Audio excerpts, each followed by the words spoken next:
This episode is brought to you by Progressive Insurance. Do you ever think about switching insurance companies to see if you could save some cash? Progressive makes it easy. Just drop in some details about yourself and see if you're eligible to save money when you bundle your home and auto policies. The process only takes minutes, and it could mean hundreds more in your pocket. Visit Progressive.com after this episode to see if you could save.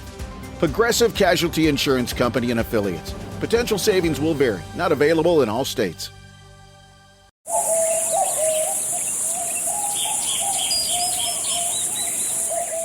As a chef, I know flavor doesn't begin in the kitchen.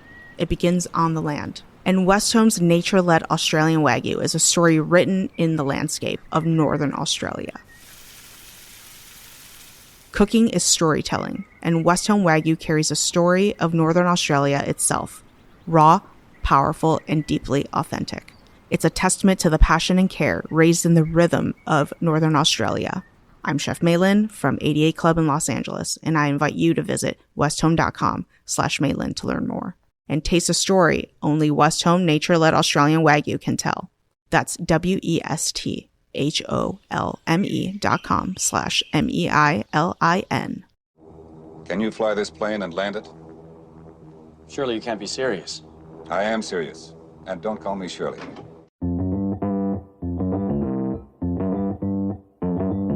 Live from Joe's mom's basement, it's the Stacking Benjamin Show.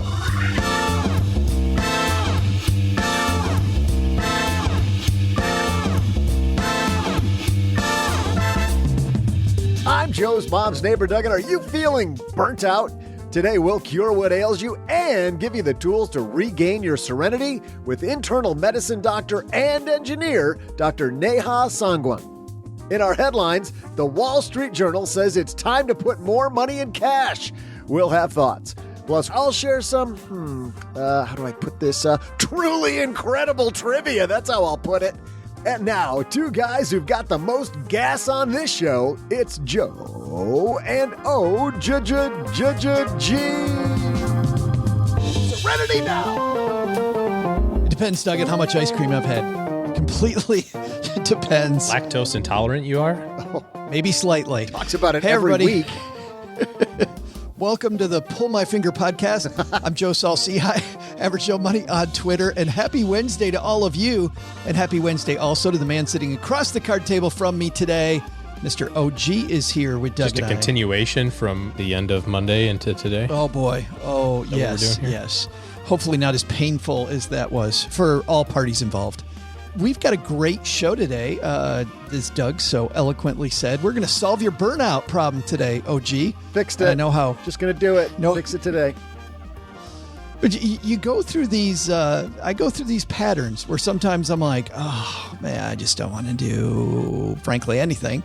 And then other times when I'm all excited. I've been talking about this interview that's coming up today to my friends for the past 2 weeks. When I read this book and heard Dr. Neha on other interviews, it was absolutely fantastic. So we got that, OG. We also have a great headline. But before that, I think you and I need to talk about, are you doing fantasy football?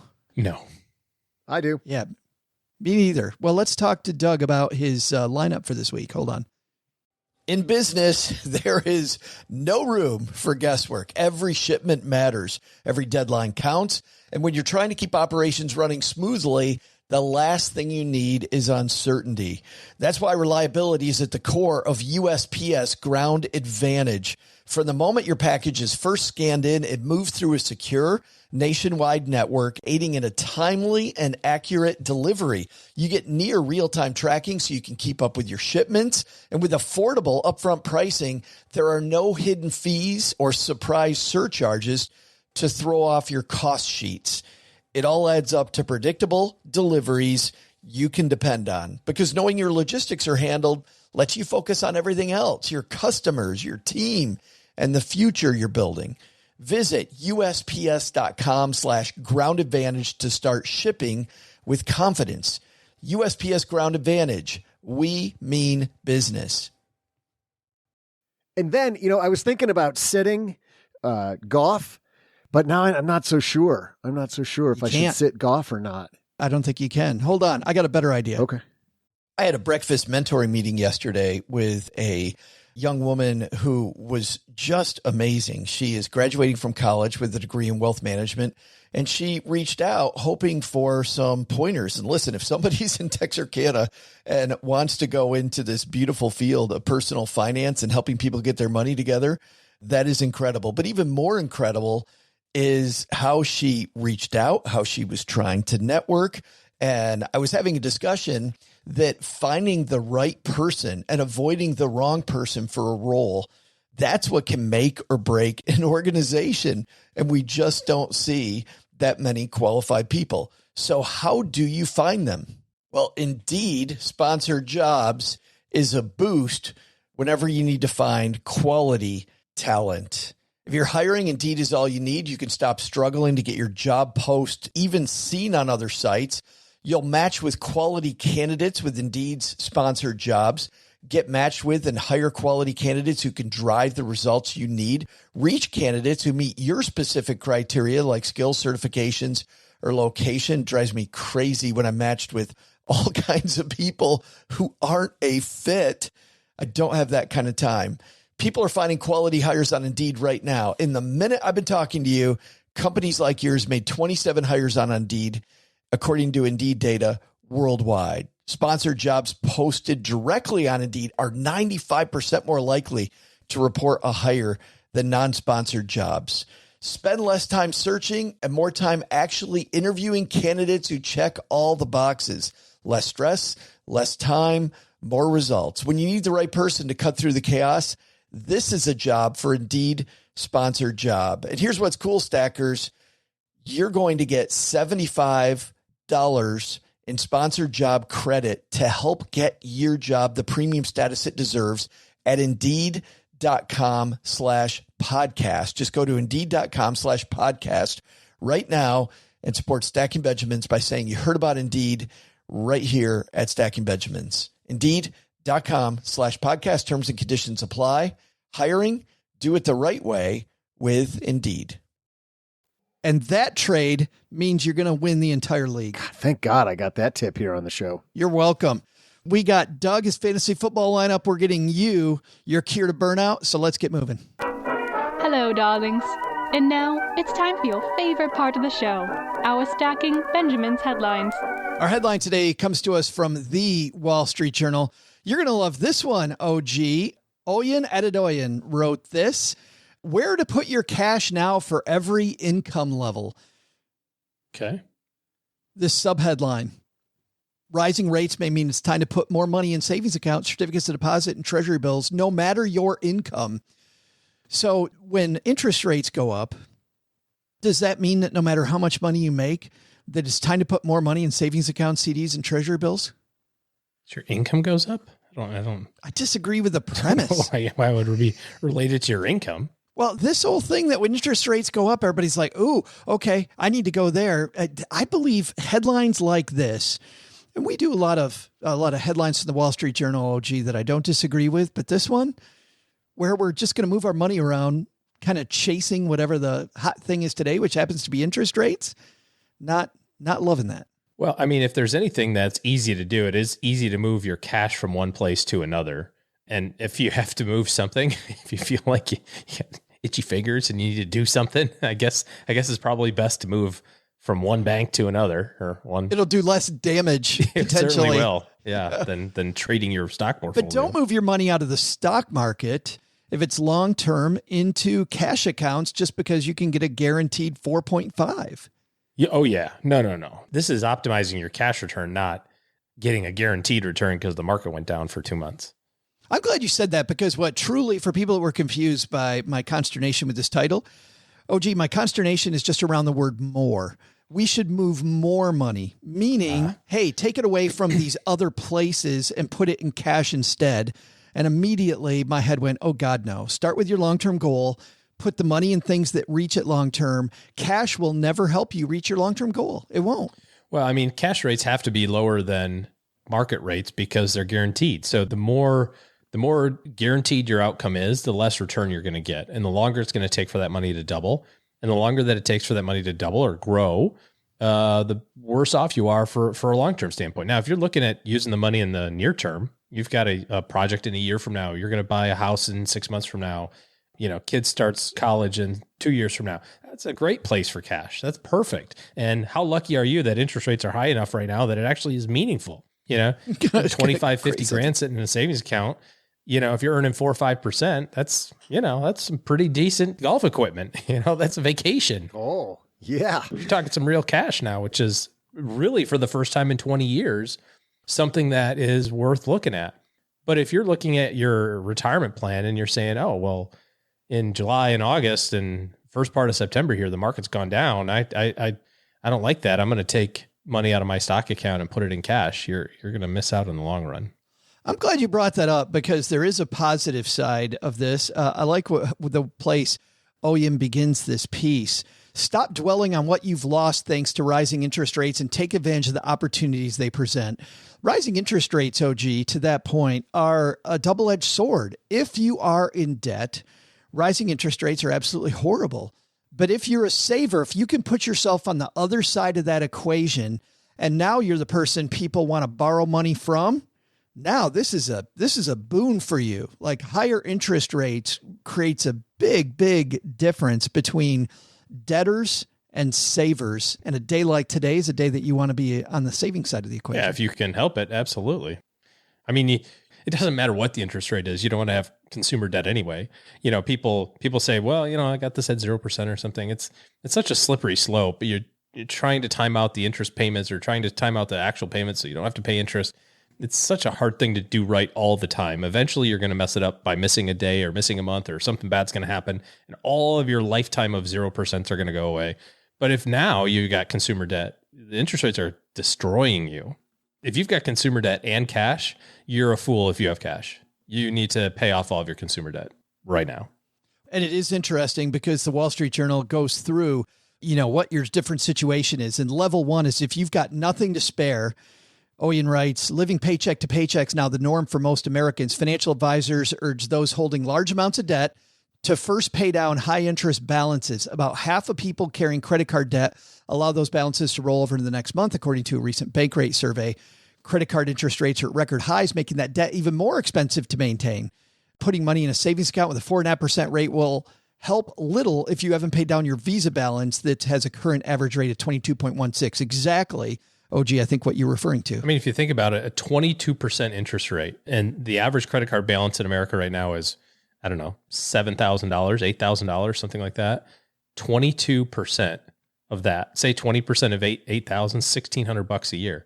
That $8,000 in your savings account, if you get 5%, you're getting $400. So you're upside down $1,200 a year by having money in your savings account.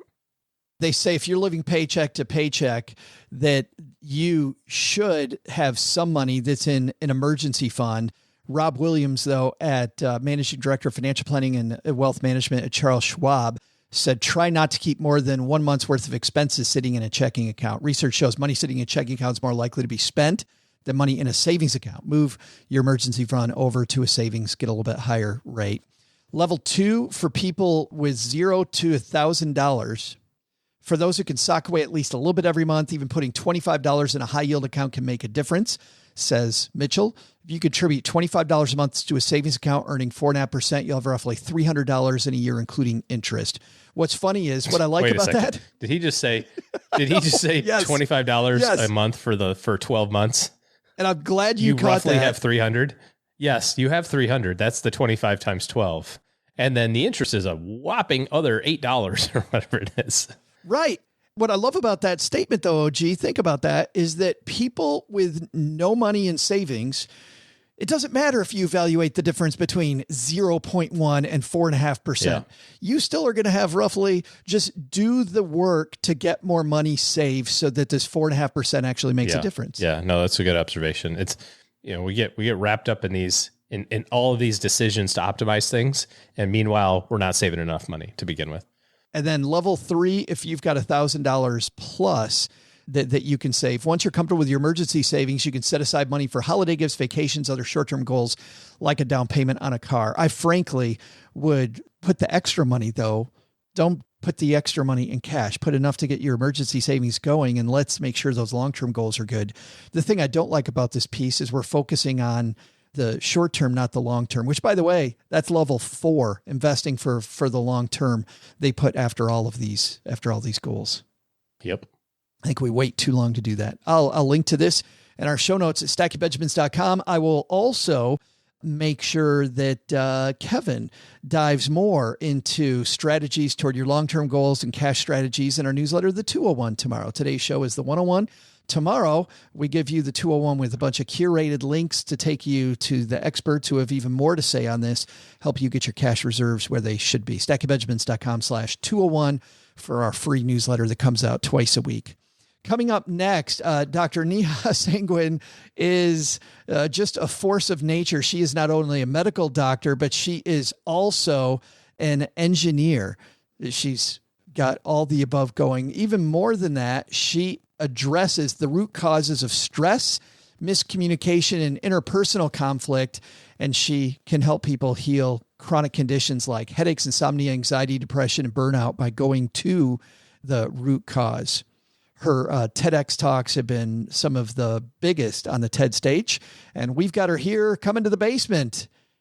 But before that, wait, she's a medical doctor and an engineer. And an engineer. Does she like found orphanages and launch rockets too when she's bored? I know. I got to ask her about that when she comes down. Clearly, sounds lazy. Clearly knows her stuff. I know, right? What does she do in her spare time? Oh, and I publish books. Well, and the sad news is, Doug, and I'll definitely ask her about this. I know doing my research, she knows about burnout because of all that, because she did so much stuff that she experienced this huge burnout. This is a personal crusade of hers now for that very reason. But I know, Doug, a personal crusade of yours is getting us some good trivia. So bring it, man. Absolutely. It is. And for those of you who haven't been listening for the last 1,400 episodes, I'm Joe's mom's neighbor, Doug. You know, lately, Joe's been telling me I seem a little burned out. You know, I think he's just jealous of my work ethic. I run like a well-oiled machine. Look, I get a solid 3 to 5 hours of sleep a night. I start my day with 6 cups of coffee and a couple more in the afternoon. I go to the doctor a couple times a week. And what was that other thing there's something else I don't know. Anyway, it'll come to me later. Anyway, I saw someone do a really cool burnout in a Chevette in our cul-de-sac the other day. Man, you should have seen the smoke. Oh, hold on. Wait, it was a Chevette. So was that from the tires or the engine? Well, either way, I bet that guy really impressed Joe's mom. Kind of reminded me of this one time I saw a car go up in flames. It was the craziest thing. 1 minute, there was like a tiny little fire. And the next, the whole car was engulfed. It was like a scene out of the Fast and Furious franchise. Today's trivia question is, which is more likely to catch on fire, an electric or a gas-powered vehicle? I'll be right back with the answer after I show Joe's mom how I can do burnouts on the riding lawnmower.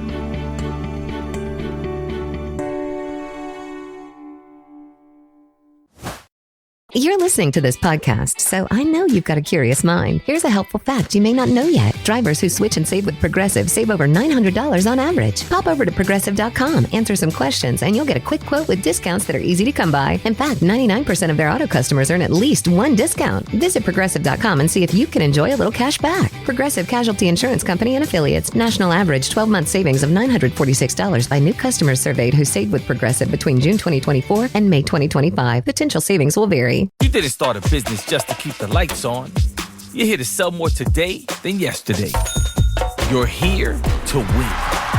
Lucky for you, Shopify built the best converting checkout on the planet. Like the just one tapping, ridiculously fast acting, sky-high sales stacking, champion of checkouts. That's the good stuff right there. So if your business is in it to win it, win with Shopify. Start your free trial today at shopify.com/win.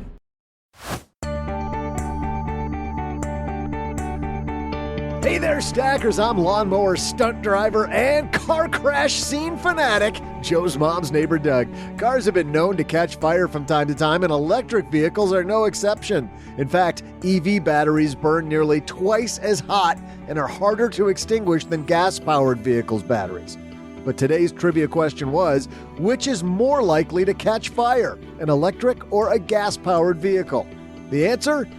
gas-powered vehicles. Although EV fires get a lot of press, gas-powered vehicles are nearly 20 times more likely to catch fire in the first place. And now, here to help extinguish your personal burnout, see what I did there, and reconnect, I know, right? And reconnect with your inner peace, it's Dr. Neha Sangwan. And I'm super happy we finally have her here at the card table. Dr. Neha's here. How are you? So good. So good to be with you. Well, I'm super happy you're here. And I never realized just all the stages of burnout. And I want to get into that. But first, I was listening to your podcast recently, and I was at first amazed because you have a background, not just as a medical doctor, but before that as an engineer too. But I love when you say, don't be too impressed, because that just means that I'm a good Indian daughter. Yeah, it's the truth. Why do you go back to school to get your MD after you're already an engineer? How did that happen? Well, I think for several reasons. First of all, I was quite a people pleaser growing up. I wanted to make sure I got an A, that everybody loved me and, everyone was proud of me. And so in the Indian culture, really from, I don't even know how young I was, everybody was saying, are you going to be an engineer or a doctor? Like those were the only two choices. Well, I'll be both. Well, then my dad said, I overheard him speaking to a friend saying, well, the second one was a girl too. Like what I wanted was a son that was an engineer that would follow in my footsteps. And I remember being pretty young, not even realizing how much that impacted me, that somehow my father would be disappointed by this thing. And so I thought, well, I'm going to do as much as I can do to right that wrong. And I was pretty good. I was pretty good at math and science. I could pick up patterns and things like that.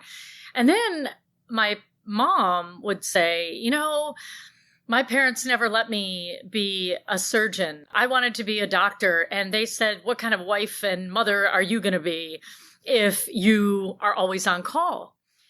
I thought, okay, everybody can stop. My father will say, no, but she's going to be an engineer. And I said, everybody can stop. They're not mutually exclusive.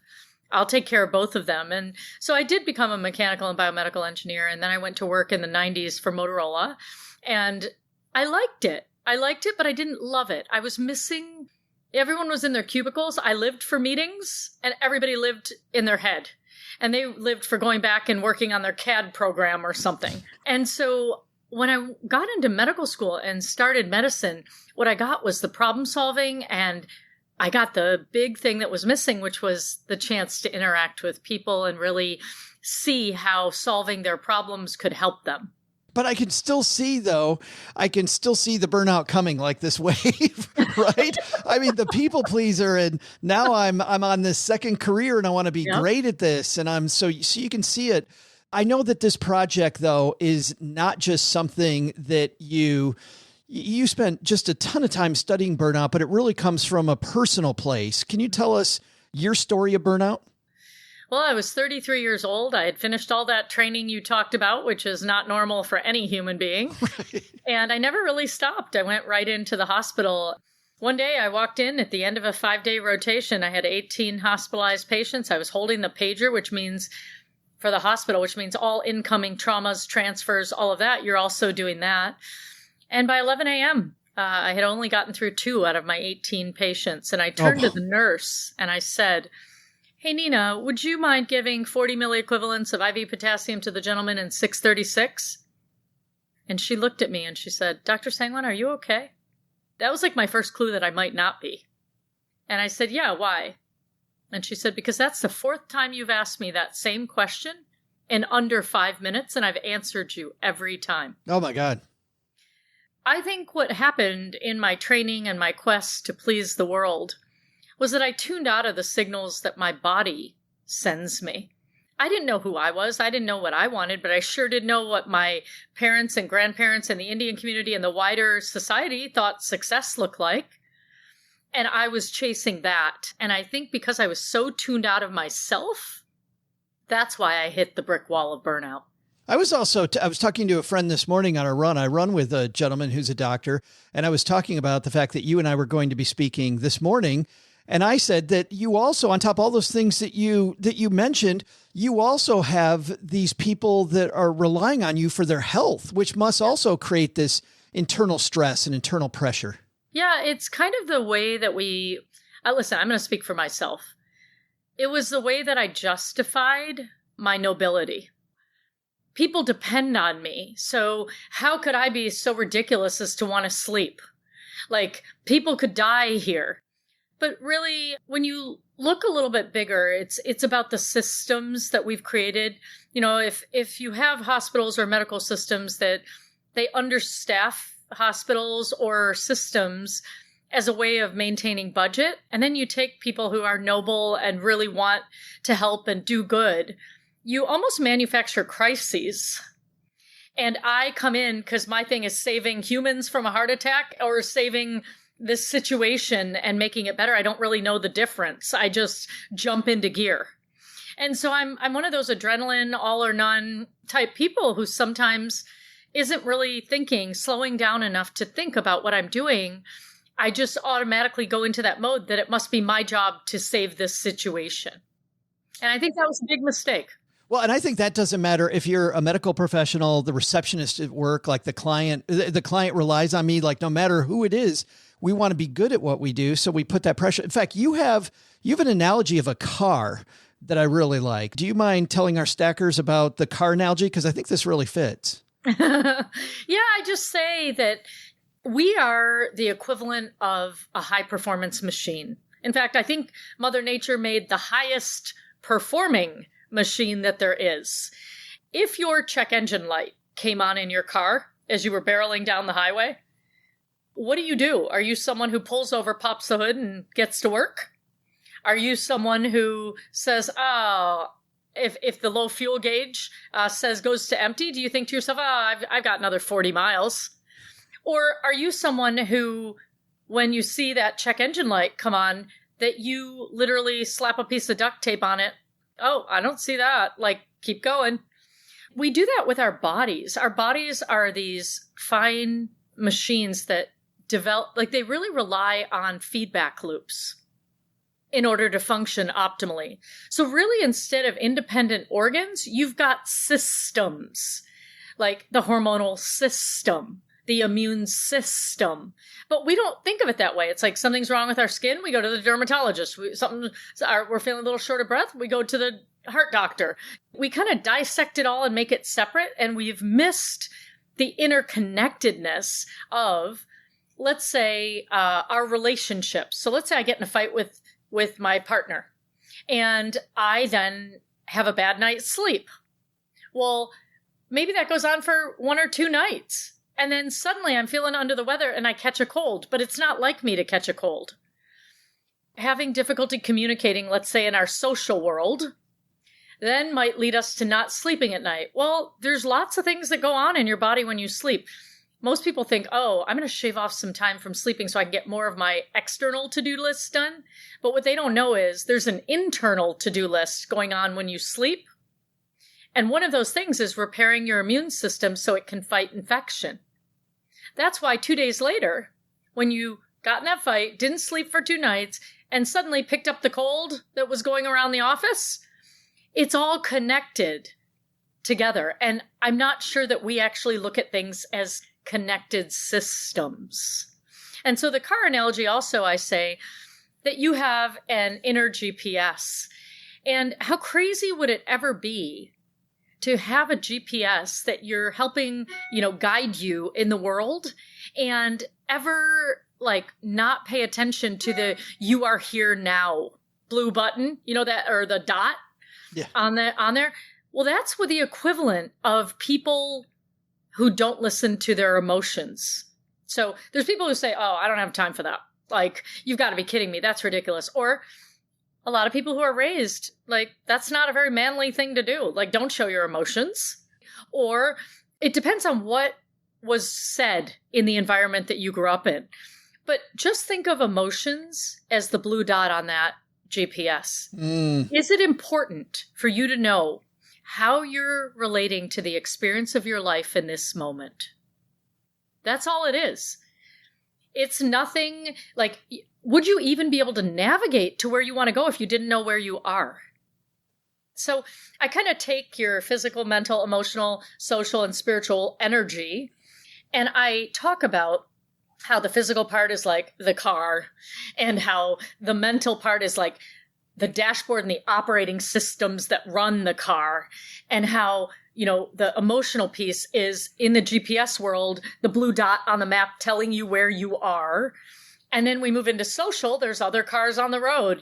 Sometimes they crash into you. Sometimes they wave you on. Sometimes they pull over and help you. Sometimes they exit on a ramp and you don't even know why they left.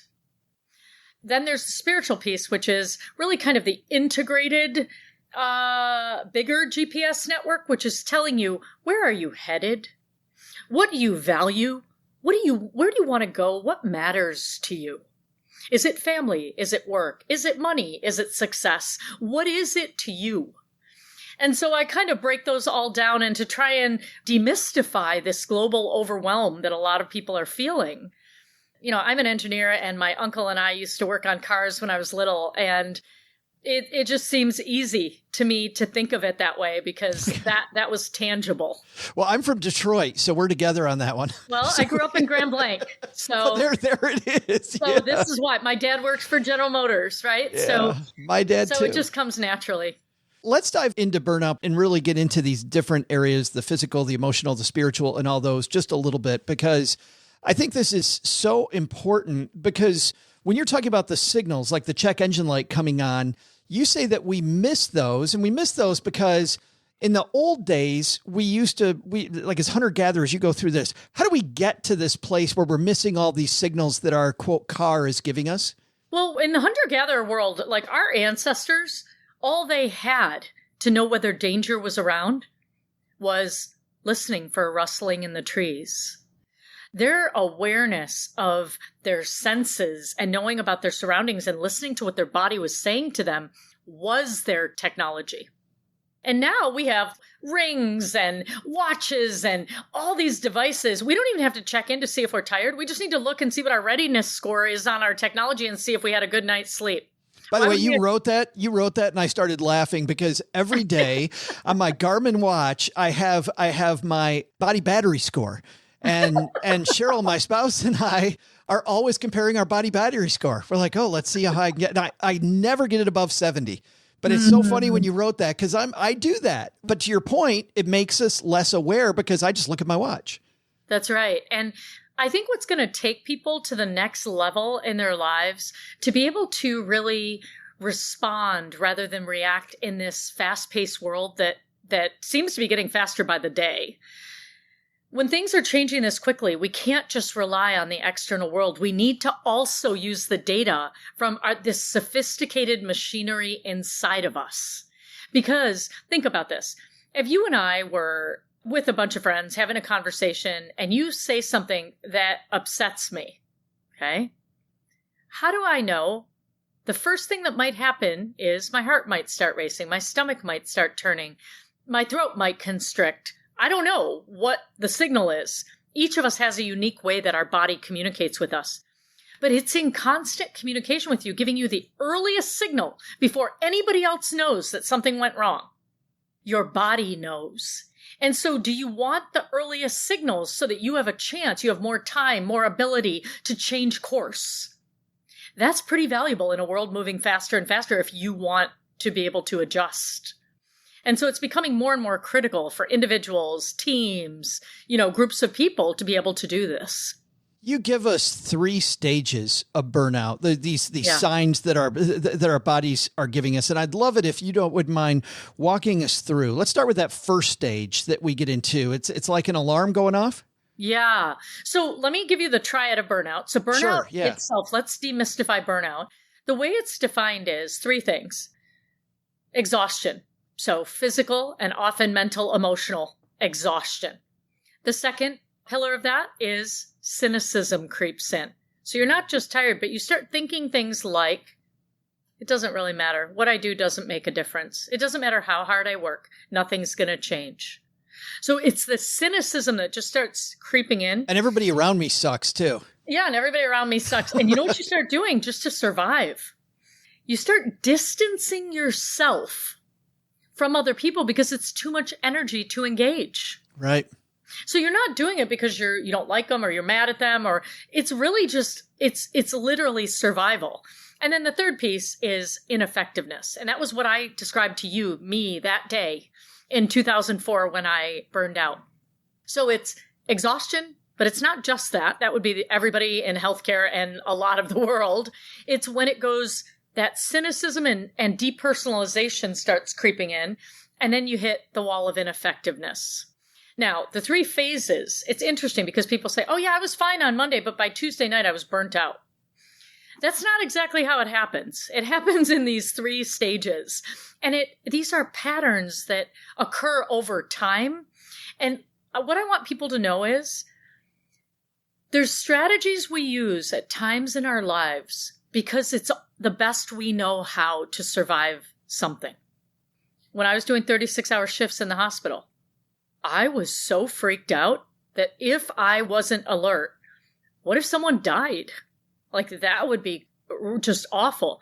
So I developed this time-tested strategy that got me all the way through my residency, 2 ice-cold 16-ounce Mountain Dews plus a king-size Snickers bar, and you could get me to stay awake for 36 hours completely wired. When I look back, I realize I wasn't trying to hurt my body. I wasn't trying to undermine myself. I was actually trying to meet a goal, which was to get through residency and do a good job. So the strategies that we use to numb and override the signals coming from our bodies often are done for good reason. So I'm laughing, by the way, because my first job in college, or one of my first jobs, was raising money for Michigan State. And at that time, we were, I was a telemarketer. I'm calling alumni and asking them for money. My addiction, people not watching us on YouTube don't know, I'm drinking a coffee right now as we talk. My addiction to coffee, Dr. Neha, happened right then because I would have days when I'm not up and people on these phone calls, alumni could hear if I wasn't up and whatever. So I wasn't trying to hurt myself by getting addicted to coffee. I was trying to create better stuff in the moment. Same thing you were doing on these 36-hour shifts. I am so sorry to tell you that I might be one of those alumni that you were busy calling because I got my engineering degree at Michigan State. Oh, Sparty. I love you even more. Yes. Yeah. So these 3 phases, what happens is phase 1 is the alarm phase. And that's almost the experience of you jumping on a treadmill that's going too fast, slightly too fast. You know how it just puts that, it's a little bit of a shock, and then you catch your bearings, your heart might start racing, you might break out in a little bit of a sweat, blood pressure up, all of it. Now, that can happen at any transition in our life, anytime we're taking on the next step, we're making a big change, whatever it is. But your body, your physiology, your biology, it can adjust to that. Most people, though, once that happens, they continue on that treadmill and it keeps turning up the volume, up the speed, 0.1, 0.1, 0.1, and it just keeps escalating. Now, if you stay on that alarm phase and you stay on that faster pace, you move into the second phase, which is called adaptation, which is you are now trying to get your physiology to adapt to something that was startling to it. And now you've made it your way of life. And so if you're missing those breaks, you're missing the rejuvenation, the rest, and it's all about, I'll sleep when I'm dead, right? When you move into that space, your biology thrives on routine and rest and then exertion. It likes that cycle piece, seasons, right? Nature. Your body thrives that way. But what does society tell us is success? Grind. Pedal to the metal. Grind, yeah. Crank it out. Get over the finish line. And so we're at conflicting odds here with whether or not we belong to these ways that society has taught us that faster is better and we have to do more with less and you make profit over people and you do all these things. And so then we treat each other like machines that actually are not humans. And when we treat ourselves that way, we start to undermine our own ability to function well over a long period. It is wild that because we won't change, and this is what a great complex system we have, to your point earlier, that our body starts to try to change. It's like, okay, she's not going to do it, so now I got to do it. But that leads us then to the third phase, right? To this meltdown, nuclear. Well, it's a lot of people live their entire life in chronic adaptation phase, and all it takes is one more thing, and you're like, what happened to me? But it's not about the one more thing. It's about how before that you've been in chronic adaptation, adapting, And then your body's out of strategies. And so that day when I walked into the hospital, I had been fueling myself with sugar and caffeine. I had not been sleeping. I had been driving my own adrenaline, used up my own adrenaline and cortisol in my body. My body had used up coffee stimulates that cortisol. But here's the thing, at some point, there's no more to stimulate. It's not sustainable. It's not sustainable. And so that's the exhaustion phase. And that's when you start sliding down the slippery slope of exhaustion to ineffectiveness. And so it's the alarm phase, the adaptation phase, and finally, something that tips you over and you go into the exhaustion phase, which has you become ineffective. You talked about the different types of the card, the systems, and you go in depth into each of these systems and really what the prescription is. But let's start to dive into that. Where does the prescription lie if we feel like we're there in the middle or we're starting to spin out of control? How do we begin to get ourselves out of burnout? Well, first of all, now that you understand a little bit more about what burnout is, if you're in the exhaustion phase, I want you to make a call to your health professional and go straight there.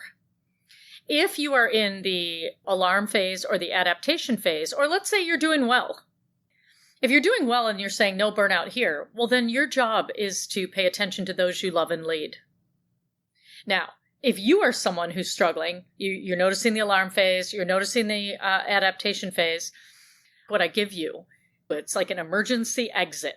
I say, if you need to calm your own system, if you right now want to figure out how to do something, I call it guided imagery.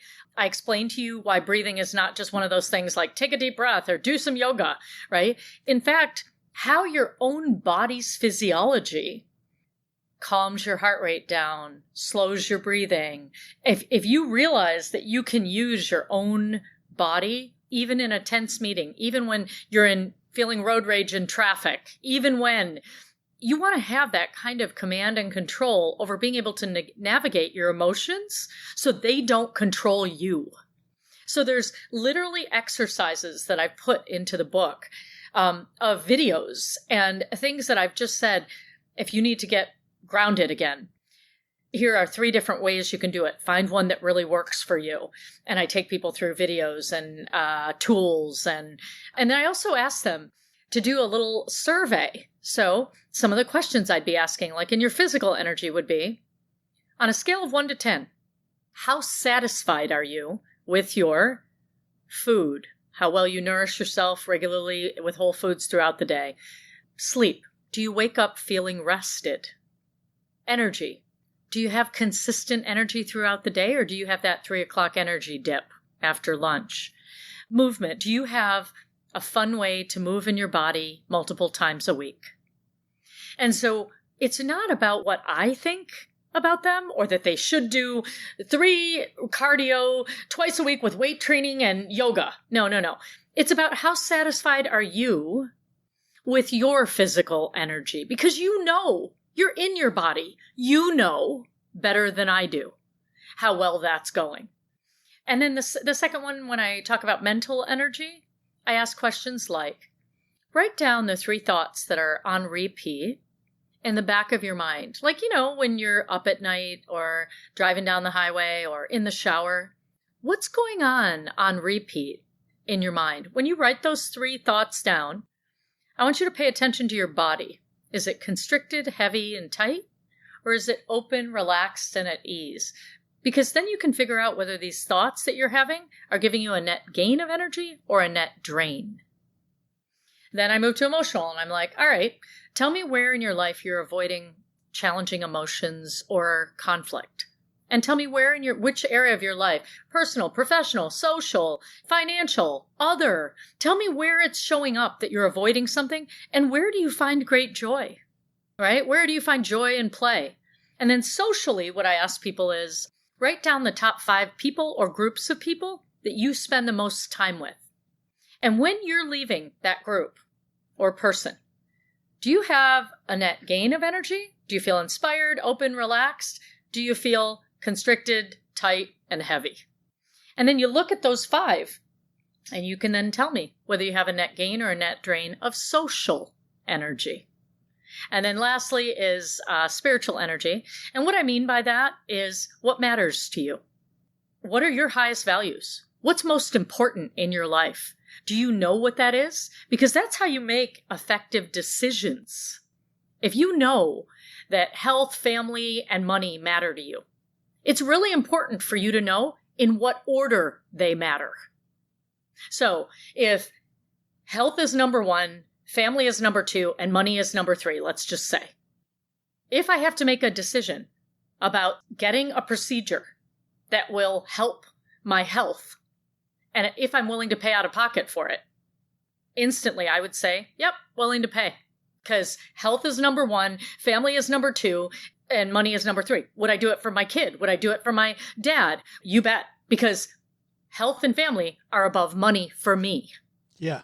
But for some people, it may be a different order, and that's okay too. It's about knowing what matters most to you, what you value, and in what order, so that you can make really clear, effective decisions that align with who you are. I felt like as I was working through the project that it's turning back on those dashboards, going back to your car analogy and the fact that we have all the, like I got my body battery, but instead of just looking at my body battery, really looking at what affects that body battery and paying more attention internally. Like we're so external all the time. That's right. That this is how am I responding to this? And one huge takeaway that I got was often avoidance is creating more burnout than just working through whatever the thing is. At least for me, was something big I got through it. Like I'm spending so much energy avoiding whatever this situation is that I don't like, that if I just got rid of it, things would be better. Okay, so now what you're talking about is our biology. So at the very base of our brain's function, okay, I'm going to simplify it like beyond belief. If a neuroscientist or someone in science is hearing me, they're going to be like, I cannot believe you simplified it to that. Here's what the brain's job is: to seek pleasure and avoid pain. In that space, if conflict in the past has ever brought you the loss of a relationship, betrayal, discomfort, unease in your family, lack of closeness, lack of belonging, you're going to avoid that like the plague, unless you have spent time learning about how to communicate and you feel confident about that not being the outcome again. So there's something called a choice point that I talk about later in the book, which is in the social section. And what I say is, many times a day we come to something, imagine an X in a circle, okay, a choice point. Which way are you going to go? Am I going to speak up and tell you what's bothering me, or am I going to hold it in? And you have two choices. You can take the short-term high up. Imagine like I'm making a hill. The short-term high, which, by the way, is going to turn into the long-term low. It means I'm going to avoid any discomfort in this moment. Going to hold it in. I'm going to hold it in. I'm not going to say anything. But guess what I get after that? Every time I see you, I'm like, oh. Every time I look in the mirror, I'm like, why didn't you say something to him? Why did you? And I start undermining my own ability to trust myself. Now, go back to that same choice point. And instead, let's say you took the short-term dip of discomfort, meaning maybe your throat constricts, your stomach turns, you're sweating, but you say something like, hey, Joe, I didn't like the way things went last week. Can we just talk about that again for a moment? I just want to do a take 2. And can I try it again? I think I wasn't very, kind, and I don't think I really appreciated you the way I should have for all the effort you've put in. It's going to be uncomfortable for this short-term discomfort and dip that I would need to go to, but that's the only chance I have of the long-term high in our relationship. And so I think a lot of people don't understand that what they need to do if they want a different outcome is not get hijacked by their biology, but in fact, unhook from their biology, learn how to communicate. And then once they learn this, boy, you have an advantage in every single conversation in your life. It's fabulous. It just, I just think about my 55 years on this planet and how I wish I met you like 45 years earlier. That's the goal. The goal is to get this to children, to get this to the next generation. The goal is, it is our job now to learn this and to make sure that the next generation doesn't have to learn this in a crisis when they're in their 50s or beyond. Well, you have a great, to that point, a great discussion about pharmaceuticals and about how many of us will bury our quote burnout under a ton of pharmaceuticals, and just the side effects that causes. Clearly, there's some people out there that need pharmaceutical help. Sure. So I don't want to downplay that too much, but still, the number of people just bearing it. We had a guest on just a couple of weeks ago who just a friend said, hey, take this pill because you seem to be out of control. She was clearly burnt out. And she had no idea what she was taking. She was just trying to suppress it. And to your point, that goes nowhere. The book is called Powered by Me, From Burned Out to Fully Charged at Work and Life. And it's available everywhere yesterday. Oh, yay. Thank you so much. I appreciate you sharing it with the world. Well, thank you so much for sharing your expertise here for a few minutes. And let's create people that are a little less burned out and a little more fulfilled. That's fantastic. Thank you so much.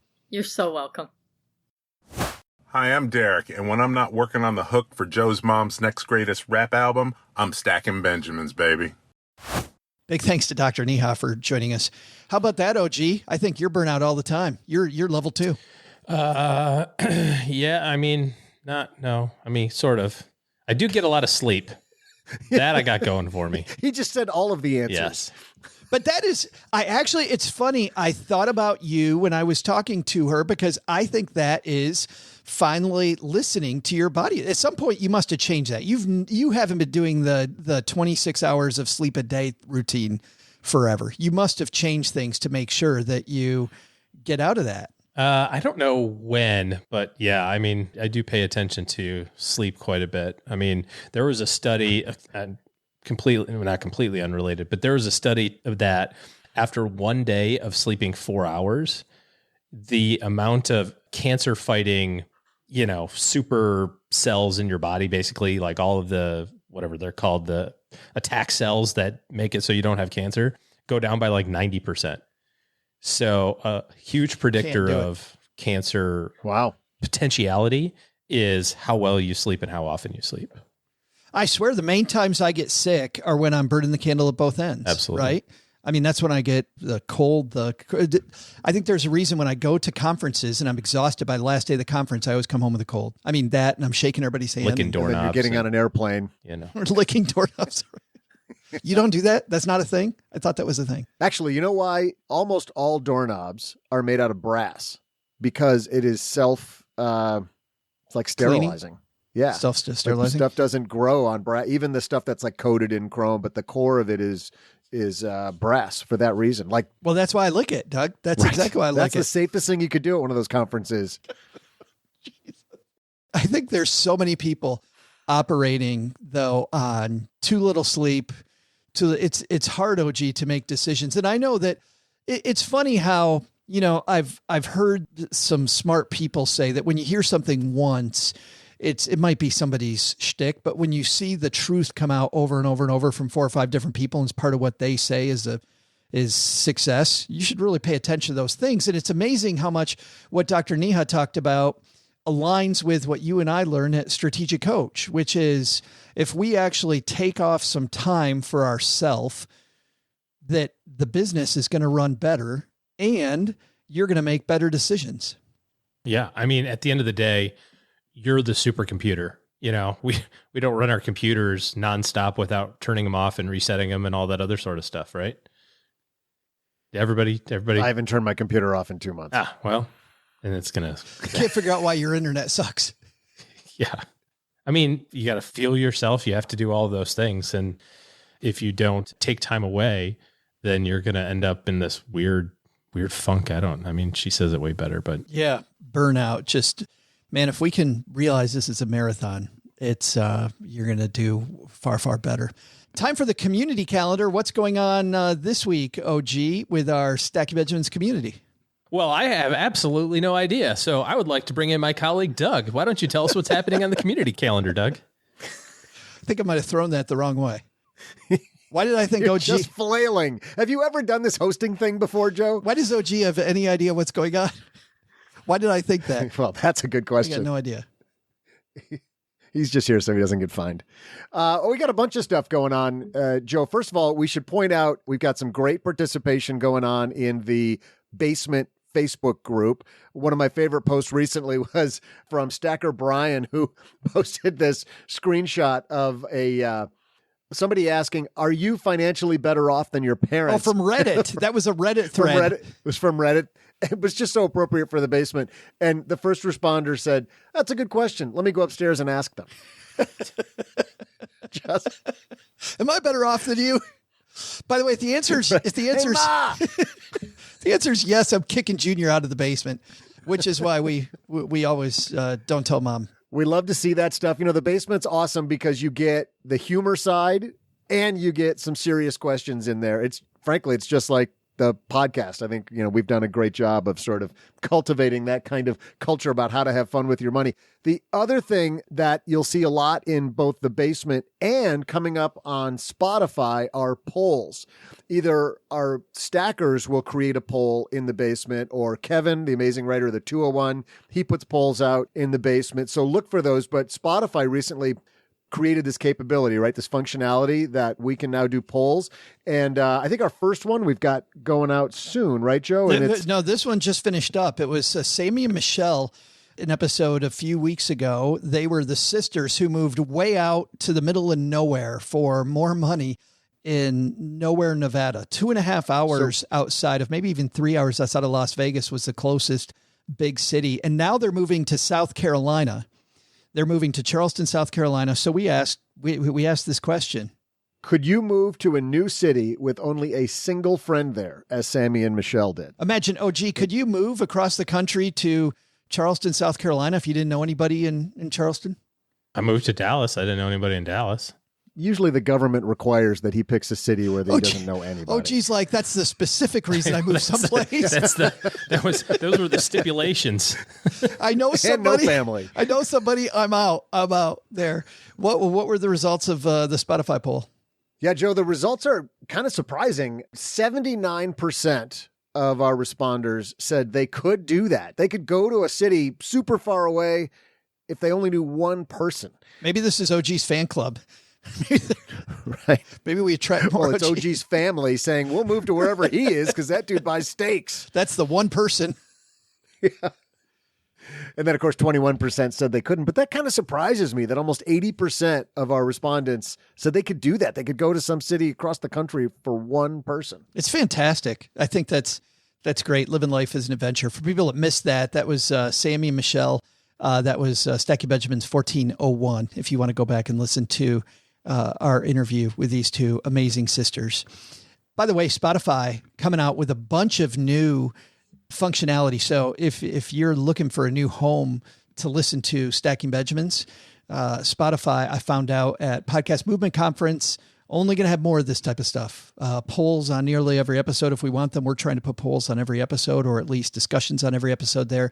We'll be able to also put in other podcasts we recommend to our Spotify page. Going to be able to do a lot there. Spotify really investing some money. And I had to find a new home myself because I was at Stitcher. So September 1st, actually turned on my Stitcher app accidentally, and it went, we told you to move 9,000 times. Right. Yes. Where do people go, Doug, to find out more? Joe, if they want to find all the places we're having fun with stackers, go to stackingbenjamins.com/welcome. And we just redesigned the welcome guide. Same stuff inside of there, but it's prettier now, Doug. The new and improved prettier. That matters. Yes. I have been told that first impressions matter. Here's what happened. OG came to me and he's like, this isn't pretty enough. I just need something prettier. That's ironic. And maybe a little untruthful as well. All right. That's going to do it for today. Thanks, everybody, for hanging out with us. We know your time is valuable, and we're glad that you spent it with us. But we always finish the same way. Doug, what are our takeaways today? Well, Joe, first, take some practical tips from Dr. Neha and address your burnout so you can be happier, healthier, and more productive. Second, cash. Sure, cash is king, but you should be worshiping those long-term goals, not some little dude with a Napoleon complex in a castle. But the big lesson? Doing cool jumps on a riding lawnmower is tough, unless you involve the neighborhood kids. Wait, do you think I'm going to jump over the neighborhood kids? No. I'd never do that. As the adult in the room, I'm going to lay on the ground so they can jump over me. Jeez, I'm not an idiot. Thanks to Dr. Neha for joining us today. You can find out more about her on our show notes page at stackingbenjamins.com. This show is the property of SB Podcasts, LLC, copyright 2023, and is created by Joe Saul-Sehy. Our producer is Karen Repine. This show was written by Lisa Curry, who's also the host of the Long Story Long podcast, with help from me, Joe, and Doc G from the Earn and Invest podcast. Kevin Bailey helps us take a deeper dive into all the topics covered on each episode in our newsletter called The 201. You'll find the 411 on all things money at the 201. Just visit stackingbenjamins.com/201. Wonder how beautiful we all are? Of course, you'll never know if you don't check out our YouTube version of this show, engineered by Tina Eichenberg. Then you'll see once and for all that I'm the best thing going for this podcast. Once we bottle up all this goodness, we ship it to our engineer, the amazing Steve Stewart. Steve helps the rest of our team sound nearly as good as I do right now. Want to chat with friends about the show later? Mom's friend Gertrude and Kate Youngkin are our social media coordinators, and Gertrude is the room mother in our Facebook group called The Basement. Say hello when you see us posting online. To join all the basement fun with other stackers, type stackingbenjamins.com/basement. Not only should you not take advice from these nerds, don't take advice from people you don't know. This show is for entertainment purposes only. Before making any financial decisions, speak with a real financial advisor. I'm Joe's mom's neighbor, Doug, and we'll see you next time back here at the Stacking Benjamin Show.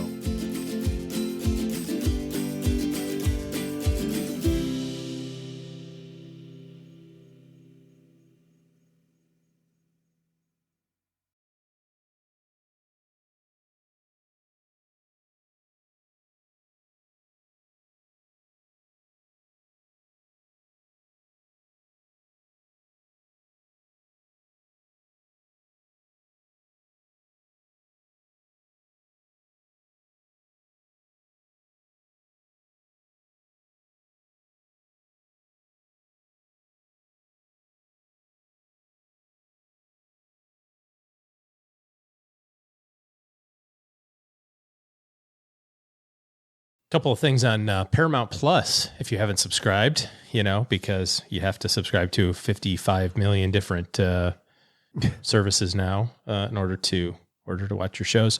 But Paramount Plus and Showtime seem to be merging, and it's also where Yellowstone is and all the stuff. So finished Yellowstone 1923. They're going to have a new series, or new season, I should say. So that's good, because it ended like pretty abruptly, and you're like, wait, is this the end? This doesn't set anything up for the future. What the heck? But came upon this one I thought was definitely right up my alley.